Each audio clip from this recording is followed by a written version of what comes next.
या Maharashtra news channel मध्ये आपले स्वागत आहे। मास्टर अनिल कांबळे यांच्या एंट्रीने पूर्णा शहरातील व तालुक्यातील गंगाखेड मतदारसंघातील गणित बदलणार। उमेदवारांनी घेतली धास्ती। गंगाखेड विधानसभा मतदारसंघ सुपरिचित व रोखठोक भूमिका घेणारा चेहरा म्हणून मास्टर कांबळे हे परिचित आहेत। त्यांनी काल पूर्णा शहरातील व बऱ्याच ग्रामीण भागांना भेटी दिल्या, जनतेचे मते जाणून घेतली। पूर्णा शहरात एक आगळे वेगळे अस्तित्व निर्माण करणारे मास्टर के यांनी गंगाखेड मतदारसंघामध्ये गेल्या 2 दशकापासून आपले वेगळे अस्तित्व निर्माण केले आहे। प्रत्येक निवडणुकीत ते ज्याच्या पाठीमागे उभे राहतात त्यांचे कार्यकर्ते, मित्रपरिवार ही मोठ्या संख्येने पाठिंबा देत असतो, हे विशेष आहे।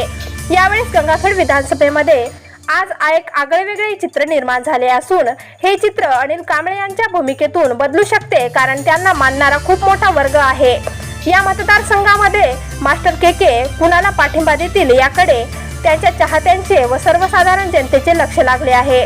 त्यांची भूमिका ही निर्णायक होऊ शकते असे जनतेतून बोलले जात आहे।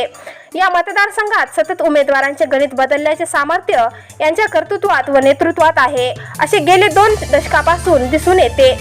शहरी भागात व ग्रामीण भागात एक वेगळे नेतृत्व असलेले अनिल कांबळे नेमकं कोणाला पाठिंबा देतील? पाठिंबा त्यांच्या पाठिंब्यामुळे उमेदवाराचा विधानसभेत जाण्याचा मार्ग सुखकर होईल असे जनतेतून बोलले जात आहे। मी सर्वप्रथम महाराष्ट्रातील तमाम जनतेला लोकशाहीच्या या उत्सवाचं मतदान करून स्वागत करावं। मतदान हा आपला अधिकार आहे। आपण आपल्या मुलीला देत असताना चांगला जावई बघून जसा मुलीला लग्न तिचं करतो, तसं हा महाराष्ट्र सांभाळणारे लोकसुद्धा चांगले असले पाहिजे। शिकल्या सवरलेले विकासाचा दृष्टिकोन असलेले लोक निवडण्याची हीच ती खरी वेळ आहे। म्हणून विधानसभेच्या या निवडणुकीच्या माध्यमातून मी सर्वांनी मतदान करावं अशा पद्धतीचं आव्हान सर्वप्रथम मी या ठिकाणी करतो। निवडणुका ह्या एक 4 दिवसावर येऊन ठेपलेल्या आहेत। माणसांना विकत घेणं, माणसं विकणे अशा पद्धतीचं एक प्रकारचं राजकारण आम्हाला गंगाखेड विधानसभा मतदारसंघात दिसत आहे। काही उमेदवारांना विशिष्ट पक्षाची एबी फॉर्म मिळाला, तिकीट मिळालं म्हणून त्या समाजाचं मतदान हे माझंच मतदान आहे किंवा मलाच पडणार आहे अशा पद्धतीचा ओव्हर कॉन्फिडन्स निर्माण झालेला आहे। तर काही लोकांना ओबीसी वर्सेस मराठा हा जो काही महाराष्ट्रामध्ये लागलेला एक विधानसभेच्या समोरचा कॅन्सर, त्यामुळे काही लोकांना वाटतं की माझी सीट लागती की काय, अशा पद्धतीचं एक वातावरण पाहायला मिळालेलं आहे।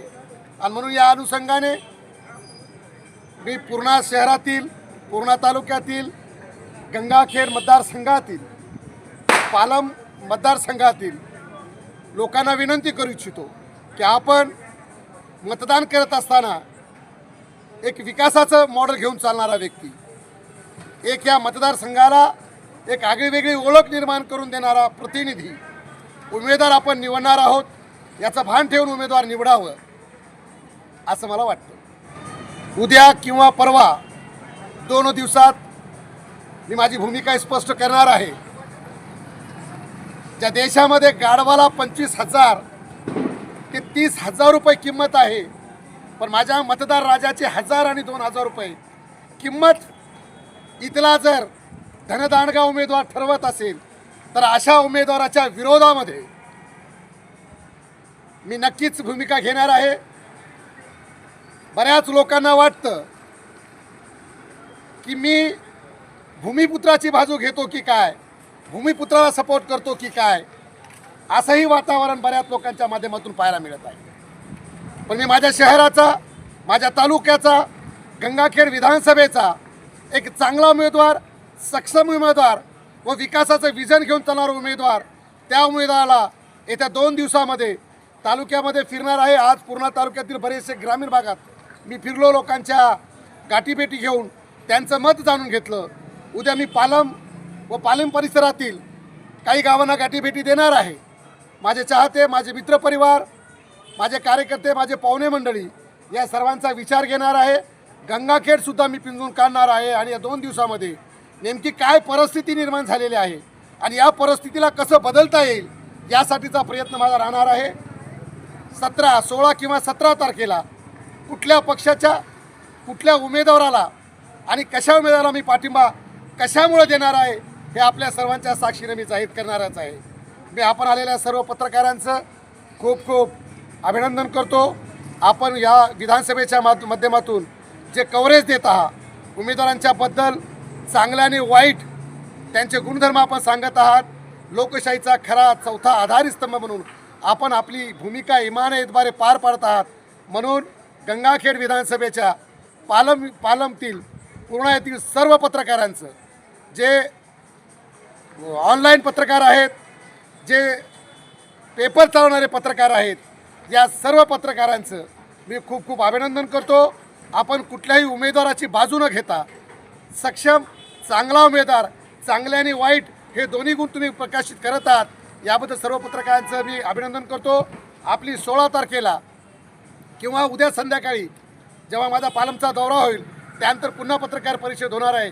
मी आपल्या पत्रकारांना याच ठिकाणावर विनंती करतो आणि निमंत्रण देतो की उद्या संध्याकाळच्या पत्रकार परिषदेला आपण उपस्थित राहावं व माझ्या बाजूला असलेले माझ्या समाजाचे असतील माझे मराठा बांधव असतील धनगर बांधव असतील ओबीसी बांधव असतील या सर्वांना मिळून हे जातीचं ओबीसी वर्सेस मराठा हे काही भूत तुमच्या मानगुटीवर बसले हे बाजूला काढून लोकशाहीमध्ये मतदान देत असताना एक सक्षम सुशिक्षित आणि विकासाचं राजकारण घेऊन चालणाऱ्या उमेदवाराला जातीला न पाहता आपण मतदान करणार आहोत याची काळजी घ्या.